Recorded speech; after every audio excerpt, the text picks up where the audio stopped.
Ayu Petri. Hai semuanya, apa kabar? Selamat datang di Ayu Petri dan Matt. Saya mau menyapa teman-teman yang sekarang sedang pacaran dengan bule dan sudah curhat ke saya.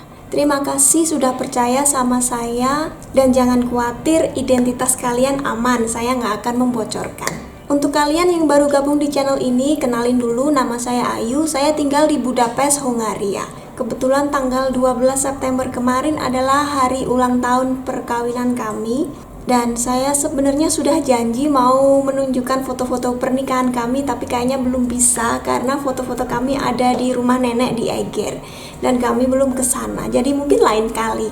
Saya banyak menerima pertanyaan curhatan kalian di Instagram tentang hubungan pacaran, baik itu LDR maupun sama-sama di Indonesia atau di negara lain dengan bule. Dan biasanya ketika kalian bingung, kalian akan tanya, misalnya pacarnya orang Inggris, ya tanya cowok Inggris itu seperti apa, atau cowok Amerika itu seperti apa, cowok Australia seperti apa. Menurut pengalaman saya selama 17 tahun menikah dengan bule, dan ini satu-satunya pacar bule saya yang sekarang jadi suami saya. Tapi paling tidak selama tinggal di luar negeri, kami punya banyak teman dari berbagai negara karena memang tinggal di komunitas orang asing, ya bisa dibilang begitu. Jadi kami punya banyak kenalan orang bule. Kesimpulan yang bisa saya ambil adalah meskipun mungkin orang-orang dari negara yang sama mempunyai persamaan kebudayaan dan kebiasaan, tapi tetap sifat mereka berbeda. Seperti saya dengan kalian semua pasti juga berbeda kan. Pasti ada ucapan atau tindakan saya yang kalian nggak sependapat. Dan itu wajar saja.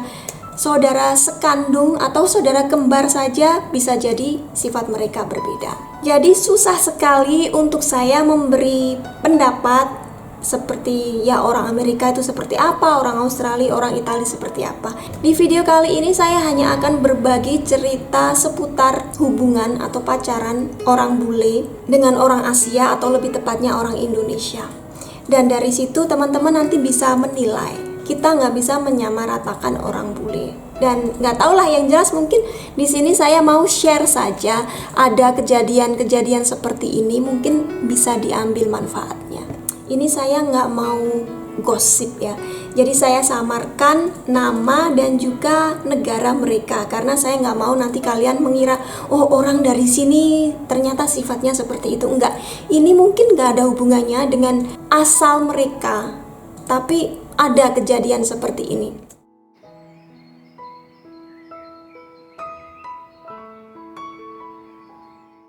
Yang pertama, cerita ini tentang seorang pria bule seumuran dengan saya dan ayah Matt. Umur kami sekarang 40 tahun. Orang ini katakanlah dari negara A, dia masih single, belum pernah pacaran, orang baik-baik dan pekerja kantoran. Jadi bisa dikatakan orang biasa saja, nggak terlalu kaya juga nggak terlalu miskin, dan seumur hidup belum pernah ke luar negeri. Kemudian suatu saat dia ditugaskan ke Singapura. Jadi ada dinas ke Singapura sebentar beberapa hari. Di sana dia berkenalan dengan seorang cewek dari salah satu negara tetangga kita. Hubungan mereka nggak jelas, saya sendiri nggak tahu, mungkin TTM, jadi nggak pacaran tapi ya mesra gitulah. Intinya si bule ini suka banget dengan cewek itu, atau lebih tepatnya dengan cewek Asia gitu. Setelah beberapa hari dinasnya selesai, dia pulang kembali ke negaranya. Kemudian dia ambil cuti untuk datang ke negara tetangga asal si cewek ini tadi.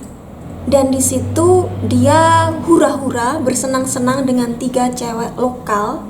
Uang tabungannya habis sekitar 800 juta rupiah. Uang itu gak sedikit karena merupakan hasil tabungan dia seumur hidup. Sampai sejauh itu gitu.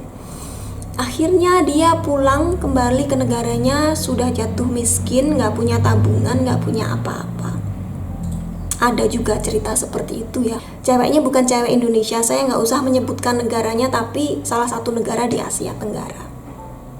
Jadi karena mereka gak pernah lihat cewek Asia, begitu ketemu sekali, dan wah ternyata kalau di negaranya dia dianggap orang biasa-biasa saja, di situ di Asia dia banyak yang suka. Dia kira seperti itu, ternyata mereka juga mungkin maunya hanya duitnya saja.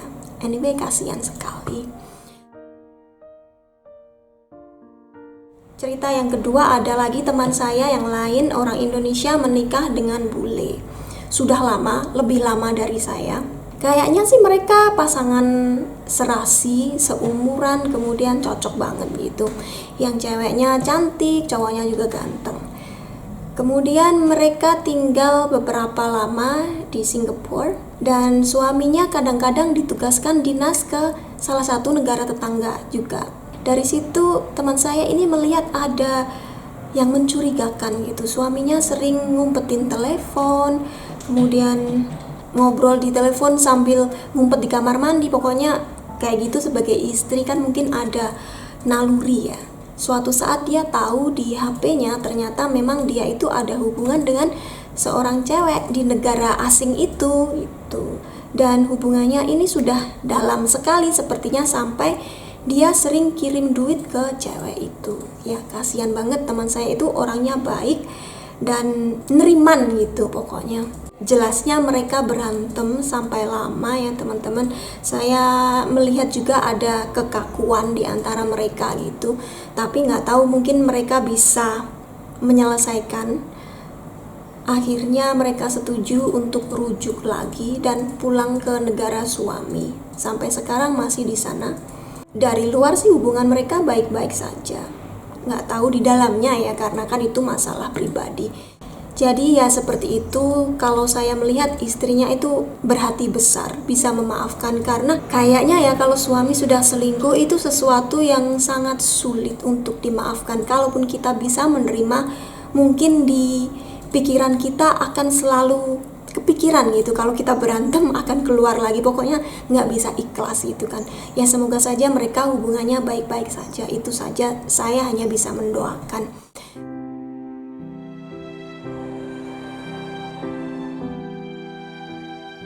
Kemudian ada lagi teman saya orang Indonesia menikah dengan bule. Semua yang saya ceritakan ini bulenya beda negara ya teman-teman.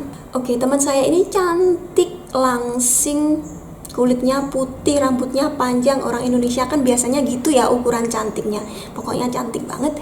Kemudian suaminya kaya raya tapi mungkin sedikit lebih tua. Ya, istrinya jauh lebih muda dari saya, suaminya jauh lebih tua dari saya gitu. Dan di belakang mereka ya biasalah orang-orang ngomongin gitu, kok dia mau, mungkin dia itu dulunya cewek matre. Tapi setahu saya istrinya ini juga berasal dari keluarga kaya, jadi sama-sama kaya gitu ya. Ya mungkin memang cinta sejati, kita nggak tahu kan.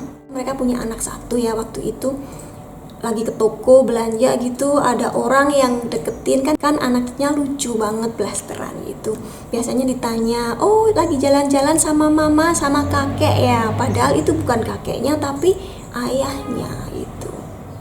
Tapi teman saya itu santai aja, dan sampai sekarang hubungan mereka juga romantis. Dilihat dari luar romantis banget, rukun banget, meskipun banyak yang menjudge ya, menghakimi, tapi bisa jalan. Ada lagi teman saya, pasangan istrinya Indonesia, suaminya bule, dan umurnya sudah di atas saya, agak jauh gitu. Tapi saya dekat banget dengan mereka, dan suaminya ini dulu direktur sebuah perusahaan di Singapura. Istrinya juga punya pekerjaan mapan waktu itu. Kemudian suaminya mungkin sudah capek, kehidupan di Singapura itu kadang kan terlalu stres ya, maklumlah kota besar biasanya kayak gitu ya. Situasi kerja bikin stres, banyak tuntutan mungkin dan lain sebagainya, nggak tahu. Akhirnya beliau memutuskan untuk pensiun dan pulang ke Indonesia. Jadi ikut istrinya gitu ya. Terus mereka membuat perusahaan di Indonesia. Kalau nggak salah ya, mungkin beliau menggunakan visa pensiun di Indonesia. Jadi perusahaan atas nama istrinya, kemudian istrinya yang menjalankan semua kegiatan di perusahaan itu ya, sebagai pemilik ya, sebagai direktur. pokoknya semua.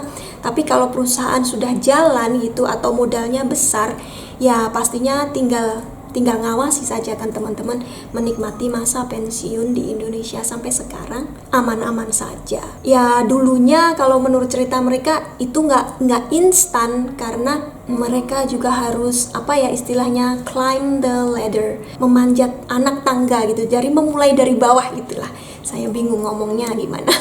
Ya, memulai dari bawah sampai akhirnya berada di posisi seperti sekarang, dan itu mungkin ada puluhan tahun. Jadi ya nasib manusia itu nggak ada yang tahu. Sampai sekarang saya melihatnya ya mereka orang yang kaya banget gitu, jadi sukses. Kemudian ada satu lagi, kebetulan saya ada beberapa teman seperti ini. Istrinya orang Indonesia, suaminya bule, dan mereka dipisahkan karena masalah ekonomi. Suami dan istri harus bekerja di negara yang berbeda, dan ketemunya kadang-kadang saja. Jadi LDR gitulah, sama seperti kalian yang mungkin masih pacaran. Kalau ada rezeki ya yang satu nengokin yang satunya gitu. Dan teman saya ada yang beberapa seperti ini, ada yang punya anak, ada yang belum.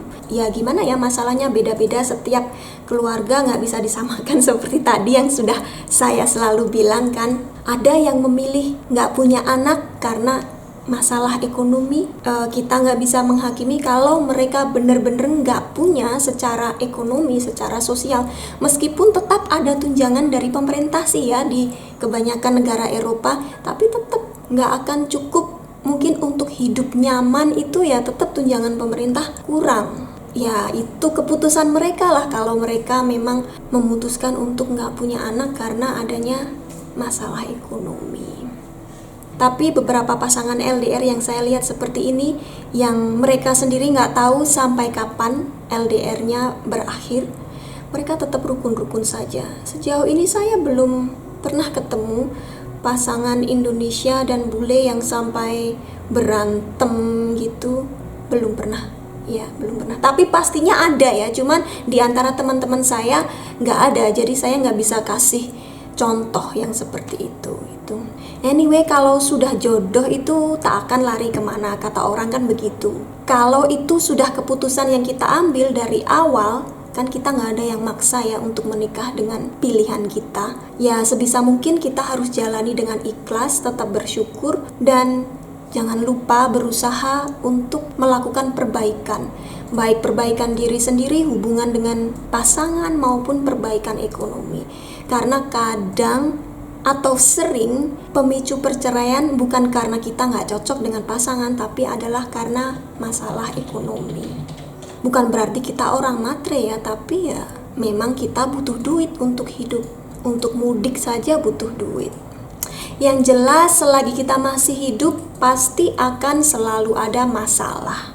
Tinggal bagaimana kita menjalaninya. Tentunya teman-teman, kalau ketika masih pacaran sudah ada banyak masalah, kemungkinan setelah menikah ya makin banyak masalahnya.